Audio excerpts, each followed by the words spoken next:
অন্তর্বর্তী সরকার সংস্কারের জন্য যে ৬টি কমিশন গঠন করেছে এর সঙ্গে জনগণের সম্পৃক্ততা নেই বলে মনে করছে সংস্কার পার্টি নামে একটি রাজনৈতিক দল।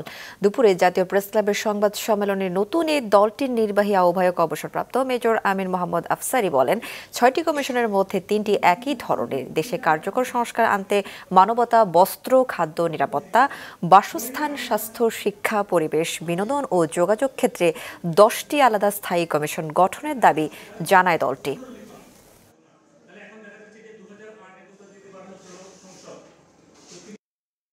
প্রায় ১ মাস হলো কমিশন হয়েছে, কমিশনের সাথে কি জনগণের কোনো যোগাযোগ আছে?